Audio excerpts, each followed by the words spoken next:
Alright guys, good morning sa inyong lahat. And andito nga ako sa Pateros ngayon guys. At ito ang ating bago na tuklasan na only 99 pesos. Only breakfast 99 pesos. Kaya titikman na natin ngayon yan guys. At titignan natin yung mga special na mga hinahain nila dito.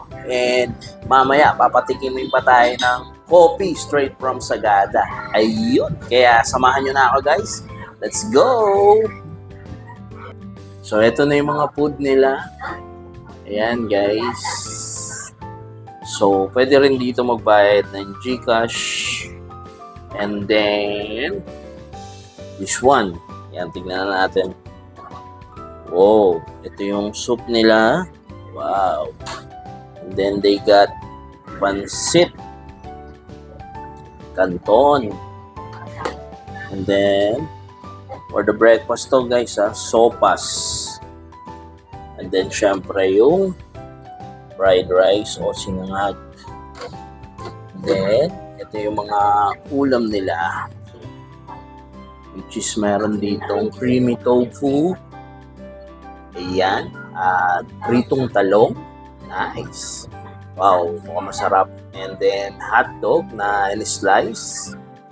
And then meron din sila ditong ham. There you go. And may bopis. And syempre egg.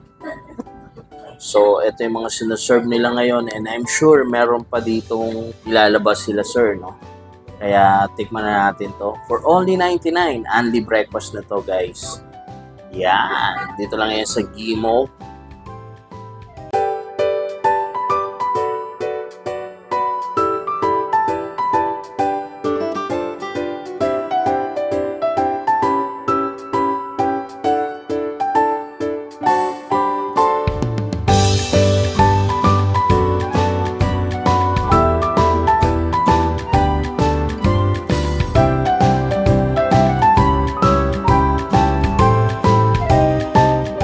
Yo guys, it's tikiman time! Kaya ito na.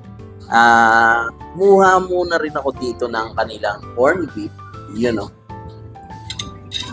So, corned beef na may egg, na may sinabawan, na may potato. Yan.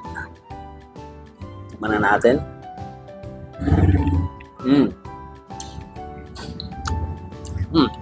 Sarap ah.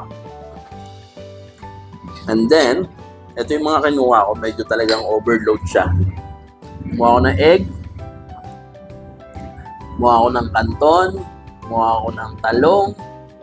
Then yung ham nila. Tsaka yung hotdog. Then, on the side, may popis ako.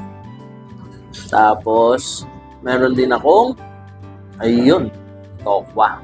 Yung creamy tofu nila. So, tara. Kain na tayo. Buha ko muna tong creamy tofu.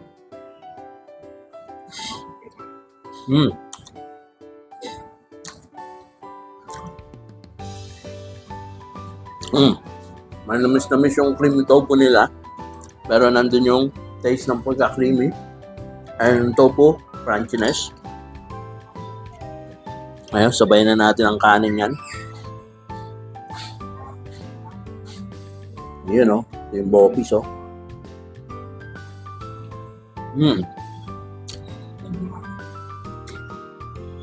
Yung bopis nila, dry siya. Hindi siya yung masabaw o mamantika. Which is good to. Ito yung mga tipong makakadami ka ng kanin. And then, dahil may hotdog, kaya nag-ready na ako dito ng ketchup. Yan. Bigyan na natin, syempre, hindi pwede mawala yung breakfast to eh. Hotdog, ham, egg, yan. Yung mga pambato pag breakfast eh. So, eto na siya.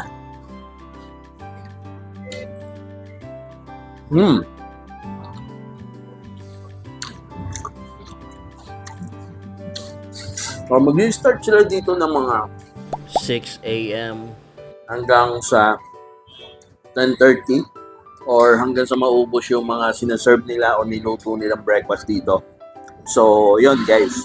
Kaya, after naman nun, meron na silang only lunch o yun, unlimited lunch. So, from 11:30, magre-ready na sila hanggang sa-serve nila. Hanggang naman siya, 3 p.m. available yung only lunch nila.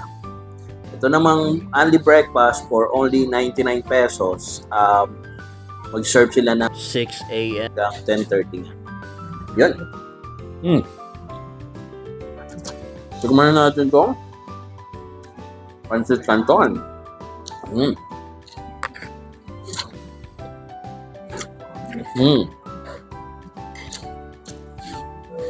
Nakakatuwa yung lasa kasi parang kang kumain sa buffet. So, hindi siya yung matatapang na lasa na matapang sa alat, matapang sa tamis, gano'n.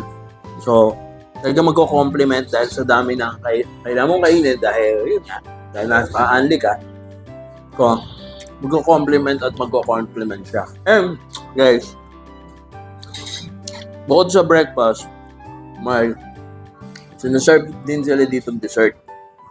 Then mamaya, pupunta tayo dun sa cafe nila para tikman naman yung kape na galing sa Sagada. Wow!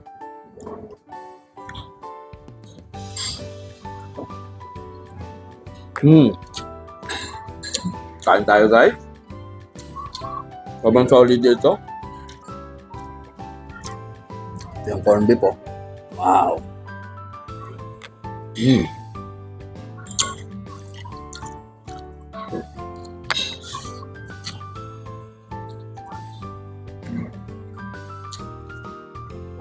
So kung kayo naghahanap ng pangmalakasang only breakfast, puntahan nyo na dito, sama nyo yung pamilya nyo, barkada nyo, i-experience nyo ang mga food trip dito.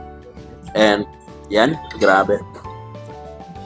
For only 99, ganito na karami at pwede mo pandagdagan ang pwede mong kainin dito. So, sulit na sulit at yun, di ba? Heavy breakfast or hindi ka naman nag-rice, meron din available dito ng mga sopas, ganun. So, andito na guys. Ang dami nilang mga sinaserve dito na talagang sulit. And yung taste ng lasa, talagang masasabi mo guys, para ka talaga nasa buffet talaga na lasa. Sobrang panalo. And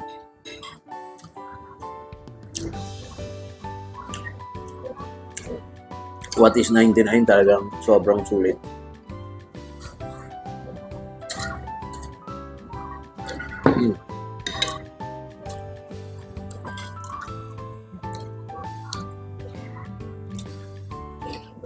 Kaya guys, ubusin ko lang to and sumahan nyo pa ako. Experience pa natin ibang food. Alright?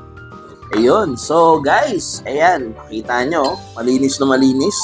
And mamaya-maya, papahinga lang ako. At mamaya-maya, dig in ulit tayo dyan. And meantime, ayan guys, sobrang namit dito.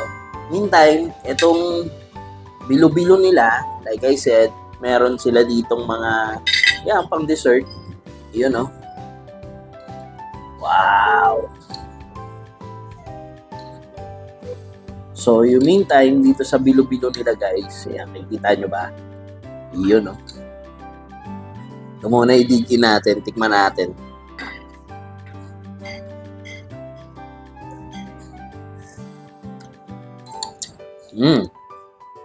Masarap talaga pag ang bilo-bilo kapag mainit pa na hinahain. And ito, kung sabi ko, yan, masarap.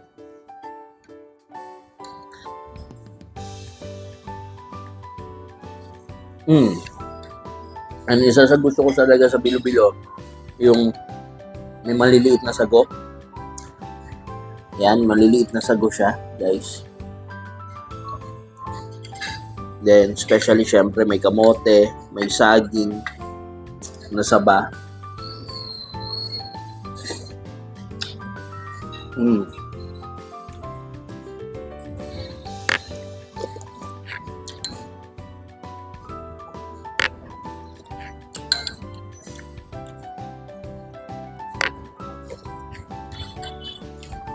Yun, guys. And then, mamaya, punta tayo doon kasi dalawang ano to, pinaghati lang ni Sir. Doon sa kabila may cafe at doon tayo magkakape. Tikman natin yung kape na galing sa Sagada talaga. Alright? Alright, guys. So, yun. Tapos na nga tayong mag-breakfast and sobrang nabusog ako. Kaya, yun. Magko-coffee naman tayo. Kaya, yun. Punta tayo dito sa kabila. Let's go! Ito yung kabila nila, guys. So, tara, pasukin natin to. Ito lang yan. Yan. So, kita natin yung ambience. Sobrang solid. Yung kabilang side nito is coffee rin. Tingnan natin. Yan. So, dito tayo mag-coffee.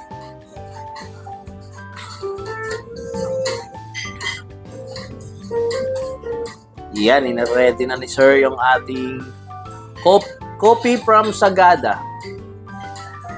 Yan. So, ito yung mga available nila dito. Yan. Yung mga milk tea rin sila. And, syempre, nakita natin yung vibe dito. Sobrang solid. Yun, no? Kaya tara, samahan nyo na ako magkape. So yun guys, so after nga natin tumira ng heavy breakfast, eto magko-coffee tayo na ika nga ni Sir, itong coffee na to is galing sa Sagada. So pinalagyan ko na siya ng cream and yun. Kaya samahan nyo ako para pampababa ng kinain. Let's go.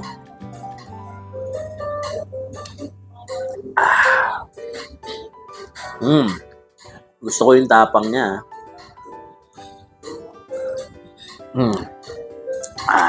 Yun.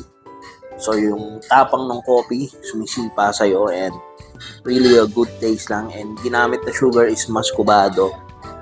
At talagang, ayun. So, pwede kayong, yun, gawin din yung ginawa ko. Pagkatapos kumain ng heavy breakfast, tumirada ng coffee. Iyon. Kaya, yun, maraming salamat sa inyo guys. Ito yung ating vlog ngayon. And maraming salamat sa lahat. Shout out sa lahat ng mga nanonood dyan at mga sumusuporta sa ating channel. And ito yung ating Andy Breakfast. Yun, episode. And I'm out. And that's it for our vlog ngayon. Bye for now!